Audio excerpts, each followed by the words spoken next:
Hello दोस्तों, तो कैसे हो आप लोग। आप सभी का फिर से एक नए वीडियो के साथ आपके ही चैनल ज्ञान की बातें हिंदी में बहुत बहुत स्वागत है।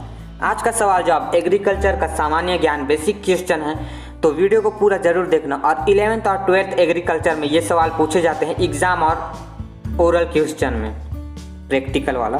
तो चलिए शुरू करते हैं सवाल जवाब को हर बार की तरह।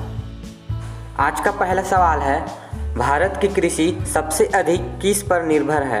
इसका सही जवाब है, भारत की कृषि सबसे अधिक वर्षा ऋतु पर निर्भर रहती है। सवाल नंबर 2, जो फसल अक्टूबर में बोई जाती है और अप्रैल में काट ली जाती है वह क्या कहलाती है। इसका सही जवाब है, जो फसल अक्टूबर में बोई जाती है और अप्रैल में काट ली जाती है वह रबी की फसल कहलाती है।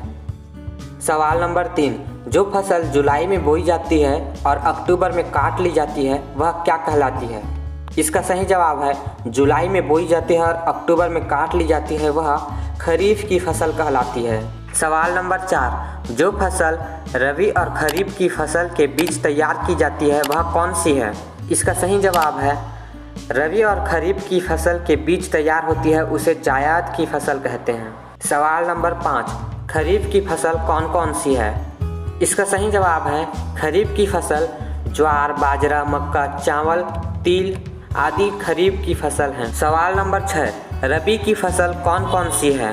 इसका सही जवाब है, गेहूं, चना, जौ, मटर, सरसों, आलू आदि रबी की फसल में आते हैं। सवाल नंबर 7, जायद की फसल कौन कौन सी है। इसका सही जवाब है, खरबूजा, ककड़ी, खीरा आदि जायद की फसल में आते हैं। सवाल नंबर 8, नगदी की फसल कौन सी है। इसका सही जवाब है, चावल नगदी की फसल में आता है। सवाल नंबर 9, किस क्षेत्र को चावल का कटोरा कहा जाता है। इसका सही जवाब है, कृष्णा और गोदावरी के क्षेत्र को चावल का कटोरा कहा जाता है। सवाल नंबर 10, भारत का सबसे अधिक खाद्यान्न उत्पन्न करने वाला राज्य कौन सा है। इसका सही जवाब है, उत्तर प्रदेश सबसे अधिक खाद्यान्न उत्पन्न करने वाला राज्य है।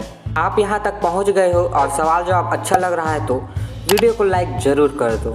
सवाल नंबर 11, भारत में सबसे अधिक कौन सी फसल उगाई जाती है। इसका सही जवाब है, आपको तो पता ही होगा कि भारत में सबसे अधिक धान की फसल उगाई जाती है। सवाल नंबर 12, हरित क्रांति कब शुरू हुई। इसका सही जवाब है, हरित क्रांति 1967 से 1968 में शुरू हुई। सवाल नंबर 13, हरित क्रांति का जनक किसे माना जाता है। इसका सही जवाब है, हरित क्रांति का जनक डॉक्टर M.S. स्वामीनाथन को माना जाता है। सवाल नंबर 14, हरित क्रांति का प्रमुख उद्देश्य क्या था।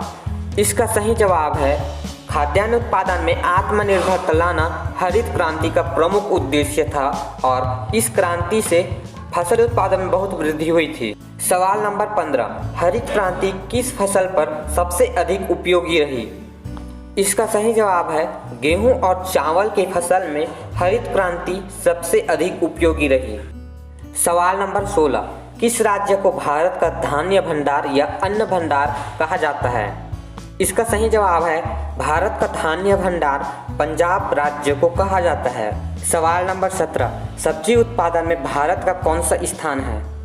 इसका सही जवाब है, सब्जी उत्पादन में भारत का द्वितीय, दूसरा या सेकंड स्थान है। सवाल नंबर 18, फल उत्पादन में भारत का कौन सा स्थान है। इसका सही जवाब है, फल उत्पादन भारत का द्वितीय स्थान है, दूसरा स्थान है। सवाल नंबर 19, नीली क्रांति का संबंध किस उद्योग से है। इसका सही जवाब है, नीली क्रांति का संबंध मत्स्य उद्योग से है। सवाल नंबर 20, श्वेत क्रांति का संबंध किस उद्योग से है। इसका सही जवाब है, श्वेत क्रांति का संबंध दुग्ध उत्पादन से है। दूध पीते हो तो वीडियो को लाइक जरूर करना। दोस्तों, अगर आप इस चैनल में नए हो तो चैनल को सब्सक्राइब करके साइड में है और घंटा को जरूर दबाना, ताकि हम जब भी वीडियो लाएं, सवाल जवाब लाएं तो आपके पास जल्दी पहुंच सके। मिलते हैं अगले वीडियो में अगले सवाल जवाब के साथ। तब तक के लिए जय हिंद, वंदे मातरम। बस इतना ही था। बाय बाय, अपना ख्याल रखना।